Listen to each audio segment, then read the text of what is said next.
Bem, agora a gente vai resolver o nosso último exemplo aqui de termodinâmica. Tá? Então, essa parte aqui, ela trabalha com a segunda e a primeira lei.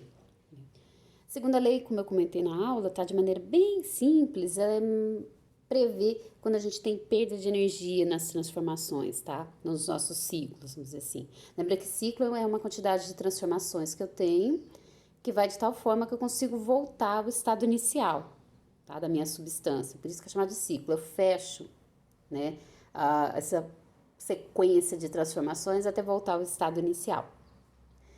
Então, nesse exemplo aqui, né, a gente tem, né, o caso de ciclo de potência. Então, lembra que difere um pouquinho quando é ciclo de potência ou ciclo de refrigeração ou bomba de calor. Tá? Vai diferir na hora de calcular o rendimento. Então, vocês olhando lá no vídeo, né, da aula, tem o enunciado completo lá. Mas, em resumo, tá, a gente tem aqui listados, tá, né, situações aqui para o ciclo de potência, né? E em todas as situações aqui de troca de calor, trabalho do ciclo, né? Aliás, o calor da fonte quente, fonte fria, eu estou sempre trabalhando com o reservatório de quente com temperatura de 1000 kelvins e o reservatório frio com uma temperatura de 300 kelvin. Então, em cada caso aqui, né, a gente quer avaliar se esse ciclo aqui é possível ou não, e se for possível, se eu estou fazendo essa transformação com perda ou sem perda. Bem, como que a gente vai fazer? Né? Como que eu vou conseguir determinar isso? Então, a gente viu em aula que o ciclo, vamos dizer assim, a teoria que dá pra gente o valor máximo que um ciclo pode ter de rendimento é o ciclo de Carnot, né? O ciclo de potência de Carnot. Né? Então, ali ele vai considerar só transformações reversíveis, ou seja, sem perda. Né? E aí, o que vai ficar do rendimento pra gente? Então, do ciclo de Carnot aqui, ó.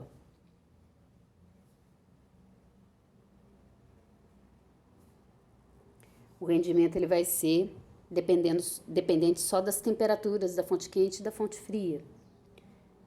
Então, a gente vai ter que esse rendimento teórico que a gente fala, ele é 1 menos a temperatura da fonte fria dividido pela temperatura da fonte quente. Energia disponível pela energia utilizada, pela energia útil.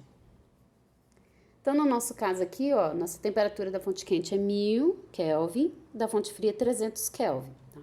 Aqui eu tenho que usar Kelvin, eu não posso pôr graus Celsius porque eu estou tendo uma divisão. Né? Então, tem que ser Kelvin. Se a informação estiver em graus Celsius, tem que passar para Kelvin. Então, aqui no nosso rendimento de Carnot, o rendimento teórico vai ficar, ó, 1 menos temperatura da fonte fria, que é 300, dividido pela da fonte quente, que é 1000. Então, esse nosso resultado vai dar 0,7, né, que é a mesma coisa que 70%. Então, esse daqui é o valor máximo que esse ciclo termodinâmico meu consegue de produzir trabalho. Tá? Ciclo de potência, lembra que o objetivo é produzir trabalho, né, dada essa fonte quente, fonte fria disponível. Tá? Então, como que a gente vai avaliar usando esse valor aqui? A gente vai calcular os rendimentos para cada situação. Se o rendimento der igual ao de Carnot, quer dizer que eu estou fazendo uma transformação sem perda. Eu estou chegando no máximo teórico. Se o rendimento der menor do que o de Carnot, é um ciclo que é possível de ser executado, só que eu tenho perdas. Agora, se eu tiver um rendimento maior, tá, do que o de Carnot, significa que é uma situação impossível, porque esse valor aqui já é o máximo que eu posso atingir se eu não tiver perda nenhuma. Tá? Lembra que na aula eu explico que a gente nunca consegue transformar toda a energia disponível, todo o calor em trabalho. Então, o ciclo ideal mostra pra gente, então, qual que é o máximo que a gente consegue. Né? Então, eu não posso ter valores maiores do que 0,7 desse exemplo, porque quer dizer que é um sistema que não existe.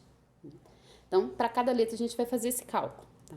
Aí a gente vai calcular o rendimento do ciclo, aí não envolve mais só a temperatura, que aqui é no ciclo ideal. O rendimento do ciclo vai envolver as energias trocadas. Então, a gente vai ter aqui o seguinte, ó. Vamos um pouquinho na letra A. Então, o rendimento do ciclo, vocês vão ver que tem duas formas de fazer, né? Uma forma que eu vou utilizar é essa, trabalhando com o rendimento. Então, o rendimento meu aqui do ciclo a gente viu que é o trabalho realizado pelo ciclo, que é a minha energia útil, dividido pela disponível, que é a quantidade de calor que eu consigo retirar da fonte quente. Então, aqui como é que vai ficar? Ó, na letra A, o trabalho do meu ciclo é 300 kJ. Como eu vou dividir, tá? Eu não vou precisar passar de kJ para joule, porque em cima vai ficar multiplicado por 1000, embaixo também, então vai cancelar com o outro. Então, eu vou escrever direto aqui, em termos de kJ mesmo. Então, a gente vai ficar com trabalho do ciclo, que é 300 kJ, e calor da fonte quente, que é 600. Então, isso daqui vai dar pra gente 0,5, que é igual a 50%. Se a gente comparar com o valor teórico, né, ele é menor do que o rendimento teórico. Então, isso daqui é possível e é com perda.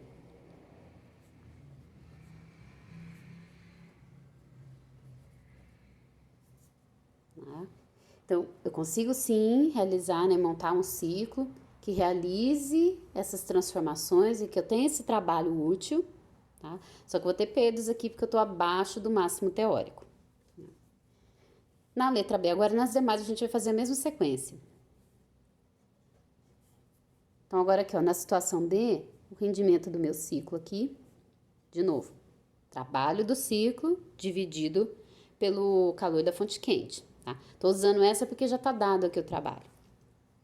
Então, já vou escrever aqui direto, ó. Na B, o meu trabalho é 280 kJ, dividido pelo calor da fonte quente, que é 400.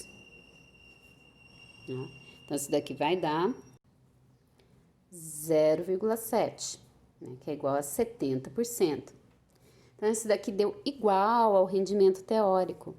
Né? O que quer dizer? Esse ciclo é possível, vamos dizer assim, só que eu estou conseguindo fazer sem perdas. Porque eu consegui atingir o máximo teórico.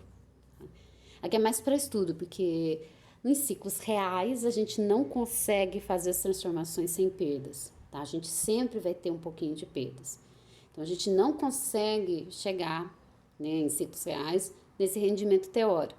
Ele serve para a gente de parâmetro, tá? Para saber até onde eu conseguiria chegar. Então, para a gente conseguir fazer melhorias no ciclo, para ele cada vez ficar mais próximo do teórico. Bem, na letra C, então, o rendimento do ciclo aqui da letra C, de novo, trabalho do ciclo pelo calor da fonte quente.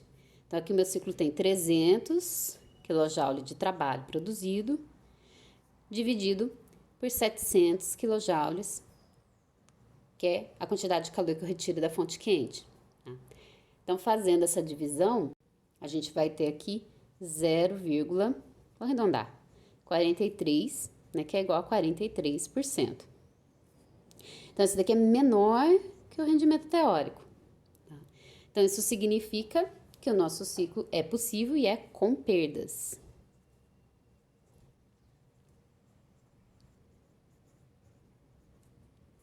E no último, né, a gente vai ter aqui que o rendimento do ciclo vai ser, de novo, trabalho útil pelo calor da fonte quente.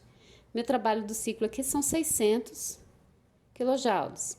E o calor da fonte quente, 800 kJ. Então, na hora que a gente fizer essa divisão, a gente vai ter um valor de 0,75, que é a mesma coisa que 75%. O que aconteceu aqui? Deu maior do que o rendimento teórico, tá? Isso aqui a gente já viu que é impossível, né? Rendimento teórico dá o máximo que eu conseguiria fazer, tá? Então, esse ciclo aqui, ele é impossível.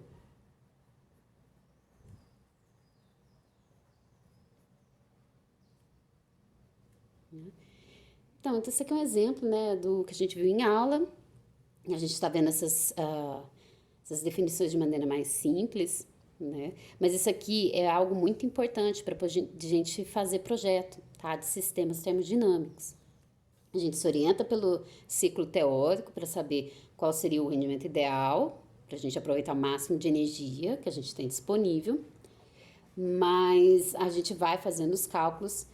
Projetos reais a gente considera as perdas, tá? E vai depois tentando melhorar o sistema, sempre tentando chegar perto do máximo teórico para ter mais eficiência.